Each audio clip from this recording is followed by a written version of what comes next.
Okay, so welcome to our module number two. Yan. So the impact of risk on organization. Okay, so this is your professor, Michael Darwin D. Domingo. Yan. So welcome to our module number two. So let's start. So our topic for today is about the impact of risk on organization. Now, most likely, you are already familiar about what risk is. Sabi nga natin last time, it imposes danger and hazard, di ba? And most likely, these are unexpected events. No? Sabi nga natin, these unexpected events brought something negative. Pero, we also made mention na may positive side din, di ba? Sabi nga natin, positive siya kasi pwedeng magbigay siya ng opportunity. Negative kung danger or hazard naman ang ibibigay niya. So this time, titignan natin ano ang magiging impact nitong risk na ito in the organization. And ano yung pwedeng gawin ng organization para dito. Okay? Kasi siyempre, hindi naman pwedeng wala tayong option, di ba? Ang pangit naman kung wala tayong pwedeng gawin, di ba? So, in the organizations, they have options, there are things that they can do. So, yun ang aalamin natin ngayon. Okay? So, let's start. Ayan. So, the first question is, how much risk you can take? Ayan. So, ang tinatanong dito is yung company, di ba? How much risk can a company take? Okay? Some would say, sir, kung malaking company yan, they can take bigger risk, no? But the thing is, kung maliit sila, sir, malamang they can also take little risk, baka mga ganun lang.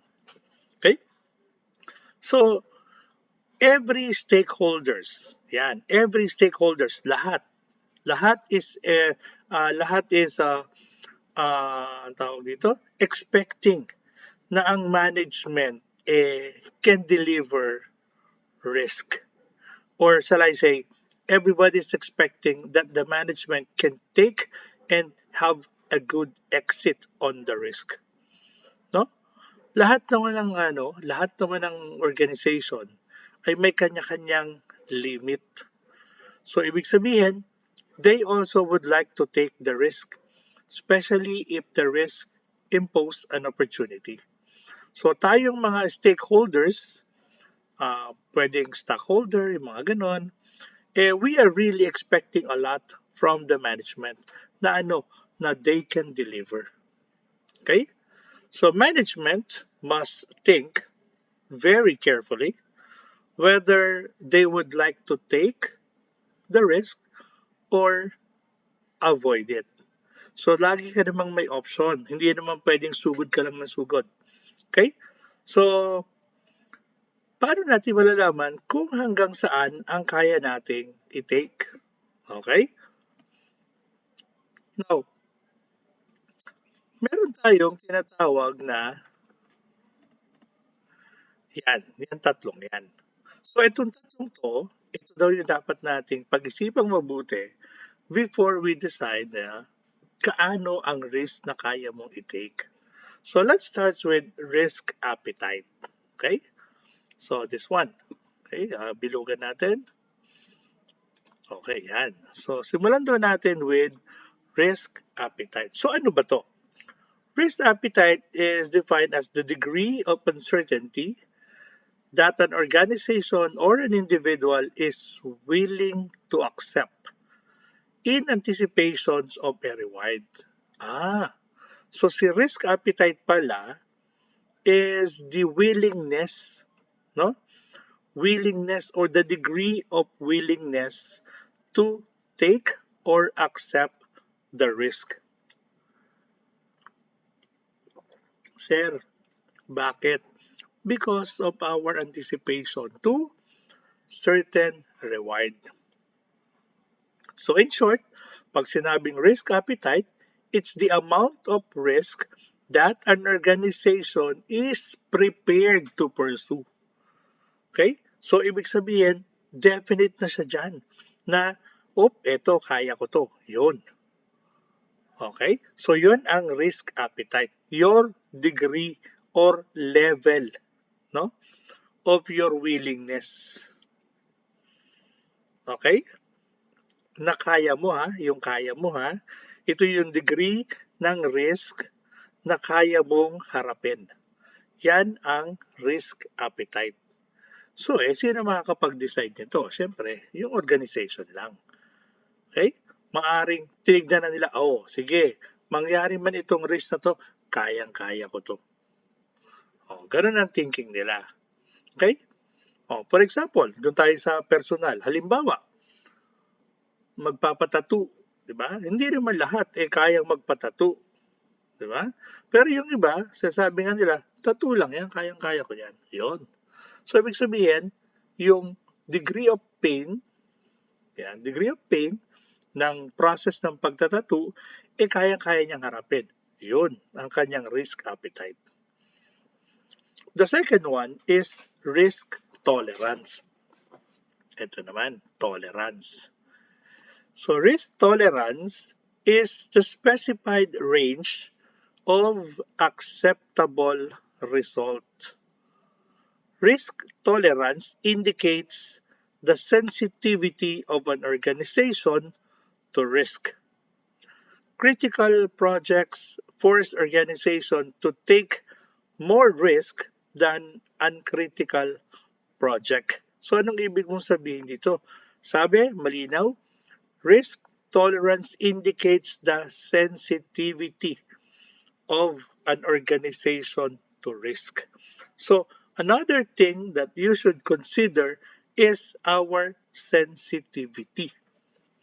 Okay? Sensitivity to risk. Kasi malalaman natin kung hanggang saan ang kaya natin by considering our sensitivity. Take note ito yung acceptable sa atin. Okay? So yung acceptable na kaya natin. For example, meron kang bibit-bitin, may bubuhatin ka. So, hanggang ilang kilo lang ang kaya mo. Yun. So, masasabi mo, ako sir, hanggang ganito lang. After nito, hindi na pwede, hindi ko na kaya, hindi na ako willing masaktan pa. Yan. So hanggang dito may nasasaktan. 'Di ba? Kasi yun ang tolerance, yung hanggang kaya mong tiisin, yung hanggang kaya mong i-sustain. Kaya tolerance. So parang literal na ibig sabihin talaga ng tolerance. Okay? Pangatlo na dapat nating pag-isipan ay yung ating risk threshold. This one is the level of risk exposure above which are addressed and below which risk may be accepted. Your threshold or a threshold level is a level beyond which an organization doesn't want to tolerate the risk. So in other words, the organization will not tolerate the risk above the threshold. So ito yung pinakasagad na. Pag lumagpas pa doon, ayawan na. Okay? So, ulitin ko Halimbawa nga, yung kanina yung sa risk tolerance, yung magbubuhat, no? So halimbawa, ang kaya mo lang buhatin is 100 kilograms. Tolerable pa yan, kayang-kaya ko pa yan. Pero pag lumagpas tayo doon, ibang usapan na yun. Okay? Kasi yun na yung threshold mo. Okay? Limit. No? Kaya sabi niya, it is a quantified limit beyond which your organization cannot pass. So, beyond 100 kilograms, hindi mo na daw gusto. Ayaw mo na. Kumbaga sa risk, kung yung risk na to ay makakaapekto na sa point A, ayaw na. So, hanggang doon lang ako. Malilimitahan na ako ng hanggang doon lang. So, beyond that, ayaw na. Okay? So, ibig sabihin, kung babalikan natin yung tanong natin kanina, how much risk can you take? So, by evaluating these three, madedetermine na natin ngayon kung hanggang saan yung risk na kayang i-take ng isang organization. Okay? Okay, so hopefully nagkakaintindihan tayo, ha? Okay, so this now is on the level of risk. Okay, so kung mapapansin mo, ito yung risk assessment matrix. Okay, so ano ba ang laman nitong risk assessment matrix? Yan. So kung mapapansin mo, dito sa part na to, ayan, severity of injury or illness. So yung degree of injury. Dito naman sa taas, yung likelihood, ayan, likelihood of hazardous event occurring. So yung likelihood na mangyari. Okay? So kung mapapansin nyo, meron ditong color coding to, color coding, we have here the green, then the orange, and most likely red to siguro, no?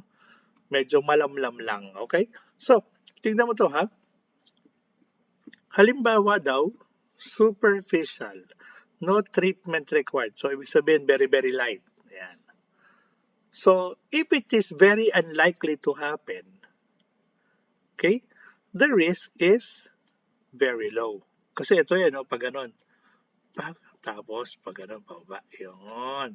So, ito yung point of intersection. So, yun ay very low. Okay? Ngayon, halimbawa naman, yung klase ng injury ay minor. Ito yun. So, mangangailangan ng pagbibigay ng first aid. Pero, sabi nga, according to its likelihood, ito ay very unlikely. So, ang risk level niya ay very low. Okay? Ngayon, the same minor injury, pero ito daw ay possibly could happen. Okay? Possibly could happen. Tingnan mo guys kung ano na ang kanyang level of risk. So itutuloy mo lang yan, extend mo. Eto na. Ayun, nandito yung point of intersection nila. So ang level of risk niya ay moderate. Ibig sabihin, tumaas yung level ng risk. Okay? So tumataas. So habang gumagrabe yung severity ng injury o ng illness o ng hazard o danger, yung kanyang level of risk ay tumataas din. So halimbawa, tingnan natin yung isang mataas.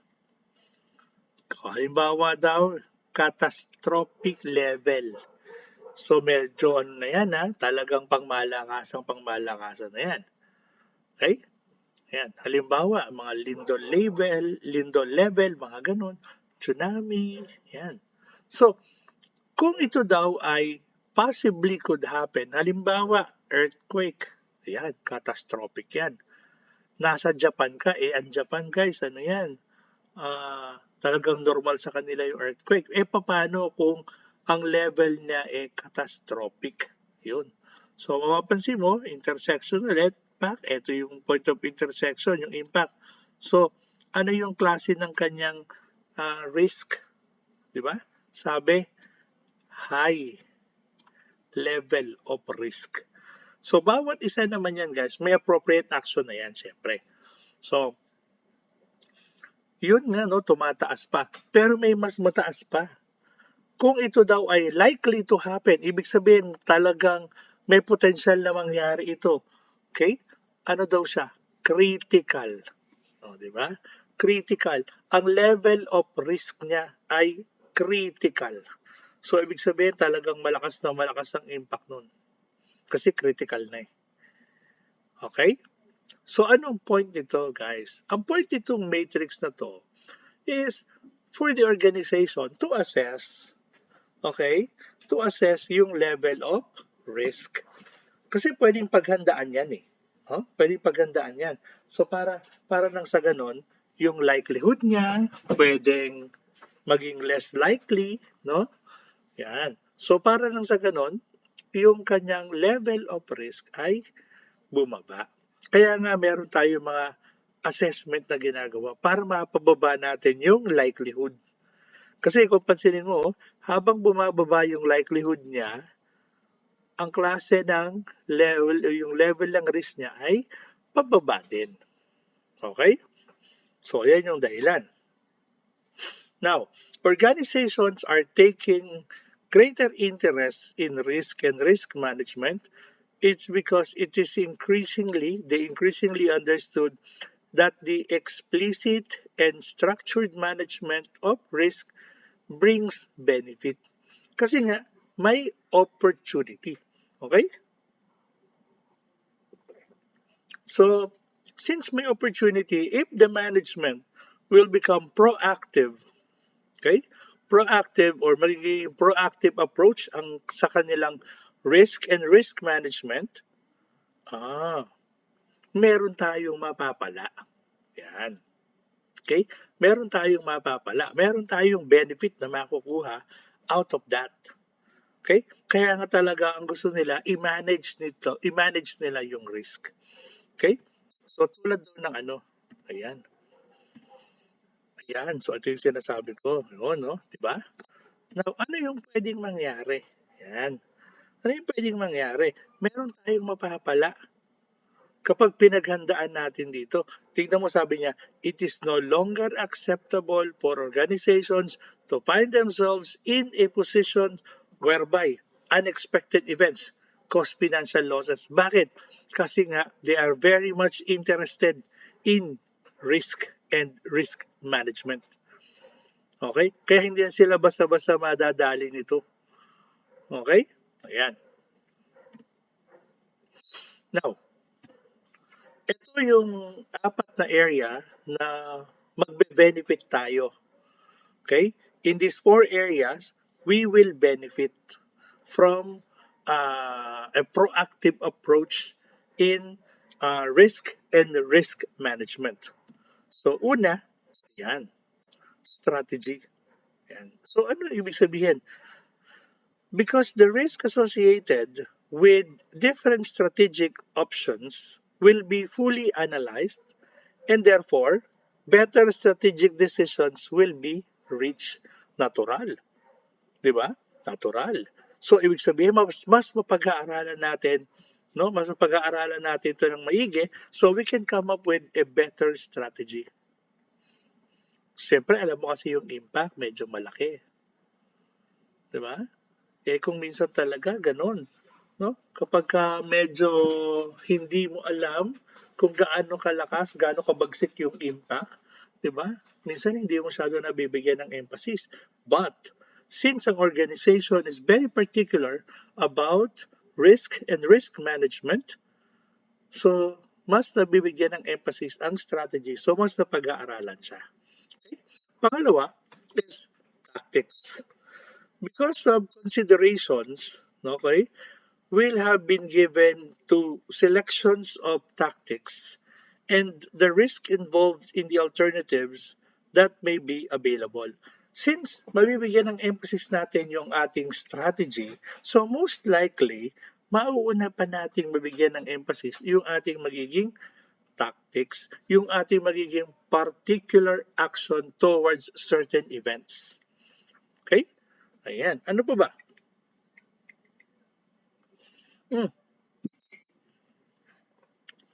Tatakpan yung isa. Okay? Yan ay operation. Okay? Because events that can cause disruption will be identified in advance, of course, kasi nga may assessment naman tayo, and actions taken to reduce its likelihood, okay, likelihood of this event occurring, it may limit the damage caused by these events. Bakit? Kasi nga alam na natin na darating. So mas mapaghahandaan mo to the extent na mami-minimize natin yung impact. Oo. Kasi bakit? Napaghandaan mo na eh. So mababawasan natin yung impact. Okay? So, ganun naman daw siya. The last one is ito yung compliance. So, as far as compliance is concerned, yan, sabi niya, compliance will be enhanced because the risk associated with failure to achieve compliance with statutory and customer obligations will be recognized. So, maapektuhan talaga yung negosyo natin kapag tayo ay hindi compliant. Okay? So, I hope na maliwanag yun, no? Yung apat na area, no, na mai-improve because we give due considerations on risk and risk management. Okay. So, what will be now the impact of hazard risk? Hazard risk undermines objective, and the level of impact of such risk is a measure of their significance. So, anong ibig sabihin? Ha? Ano ngayon ang ibig natin sabihin by that? Di ba? So, halimbawa daw, remember that a hazard that is pure risk, okay, can only have a negative outcome. So, ibig sabihin, kahit anong mangyari, kung may ma-encounter ka daw, no, na kung ito pure hazard, okay, kung kaya mong iwasan, iwasan mo na lang siya. Okay? Kasi pure yung hazard eh. Okay? Tsaka talagang negative lang pwedeng mangyari. So, lalo na kung hindi ka naman willing na i-take yung iyong ah, appetite ay mababa o kaya naman yung tolerance mo ay mababa. So pagka ganun, mag-isip-isip ka na. Okay?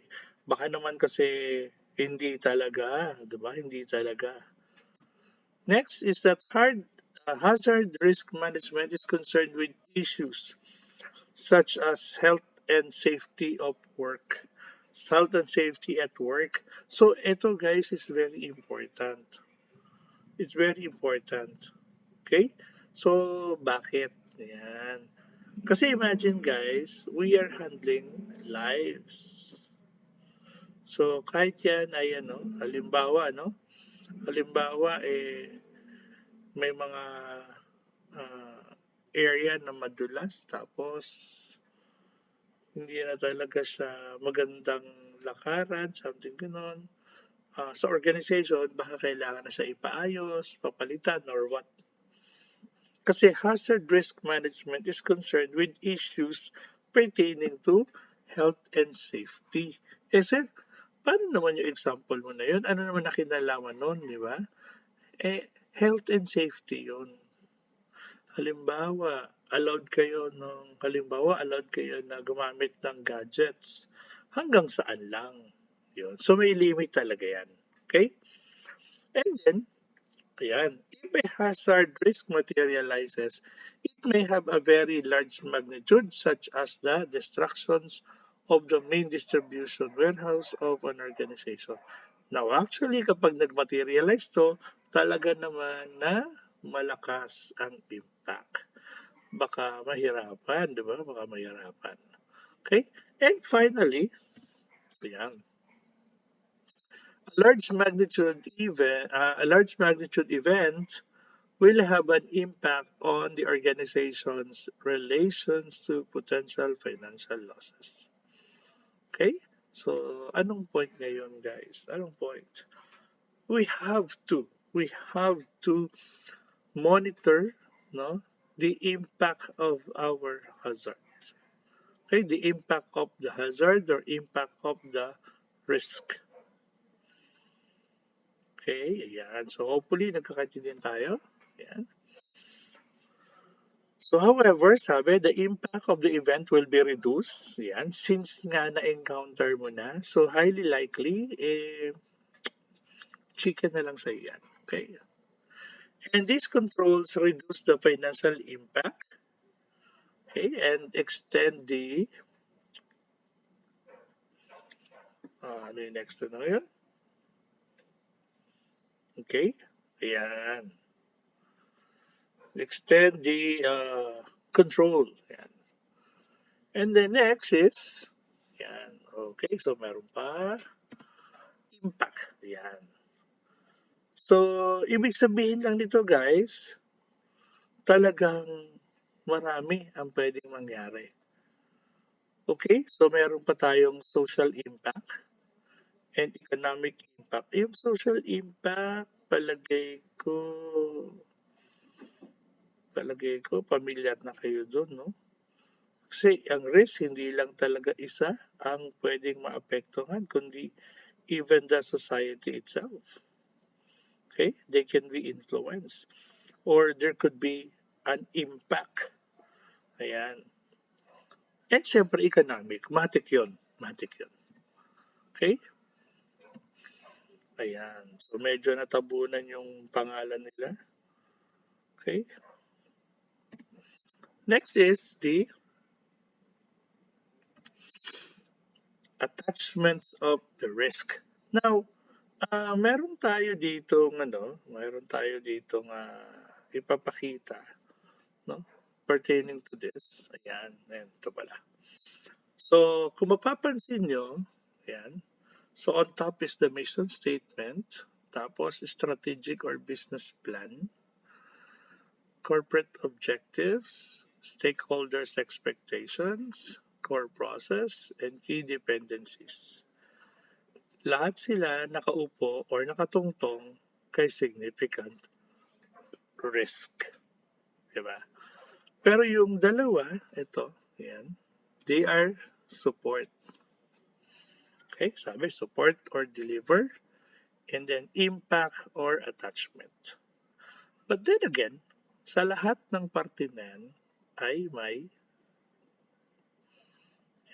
risk. Hindi pwedeng wala.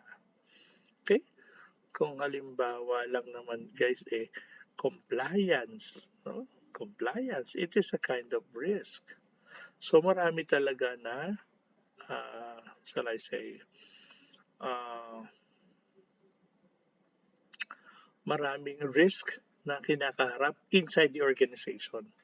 Kaya yung mga magaling na health safety officer, no, nakikita niyang lahat yon. Yan. So, ganun siya dapat. Okay? Next is, yan. Hindi pa bukas. Yan. Risk and rewards. So, bakit sinabing risk and rewards? Kasi for every risk ay may corresponding reward. Okay? So, eto naman, papakita natin ulit through this graph. No? Ayan. Ito yung potential reward. Yung vertical, horizontal naman yung level of risk. Okay? So, anong ibig sabihin ngayon itong mga posisyon na to? Diba?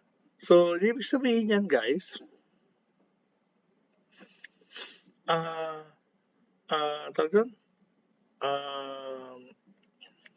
every organizations carefully plan or adapt whether to accept risk to get that reward. Pero sabi nga, no, you have to assess, is the reward,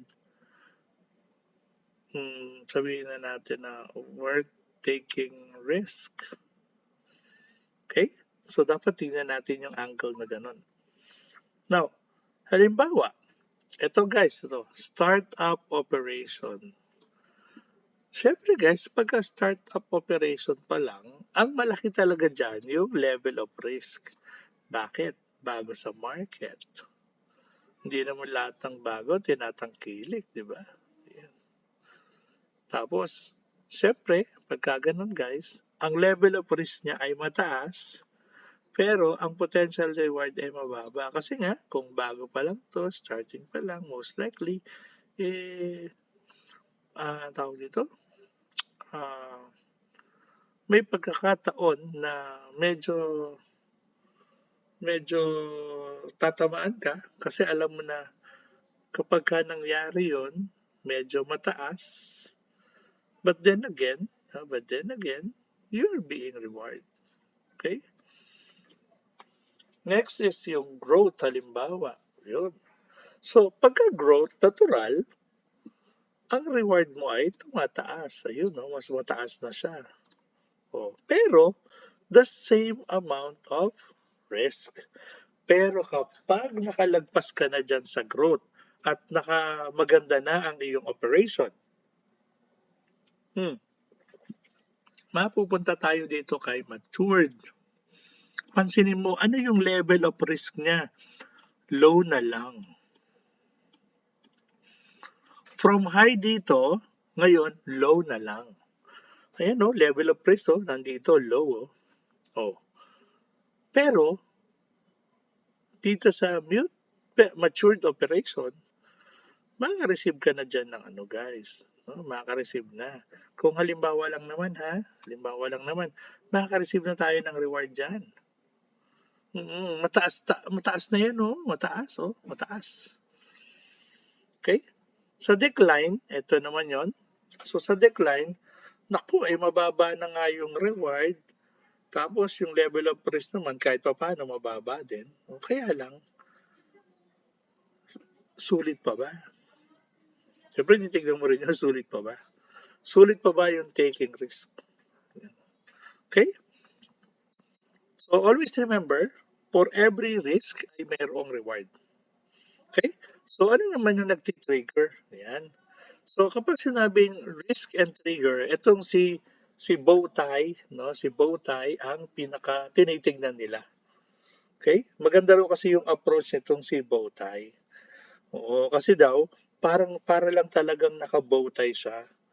Naka-butterfly bowtie. Ayan, no, 'di ba? Parang butterfly. Oh. Oh, 'di ba? Ayan, no, parang butterfly. Kaya siya tinawag na butterfly. So, dito, since meron mga disruptive events, okay, na kung minsan hindi natin kayang i-manage, no? Risk sometimes defines as ano yan? Uncertainty, no? As an uncertainty of an outcome. Okay? So, sir, paano ba ginagawa ito? Paano ba nag-work ito? 'Di ba? Paano ba nag-work itong si Bowtie? Okay, parang ganito daw 'yan. Halimbawa, strategic, tactical, operational, compliance. Uy, sir, parang kanina nabanggit yan na nabanggit siyang tatlo na yan. Ay, yung apat na yan, nabanggit yan. So, because of disruption, nagkakaroon tayo ngayon ng impact. Kaya siya bowtie. Kaya bowtie kasi may corresponding impact. Okay? In the middle is the category people, premise, process, and product. That is what being assessed. So saan ang impact nila? Yan. So nandito ang impact. Yan. So ibig sabihin, it is understood that because of disruptive event, nagkakaroon tayo ng tinatawag na bowtie effect. Okay? Now, for every source ay may corresponding impact on a particular item or particular units. Okay? And so hopefully it's clear.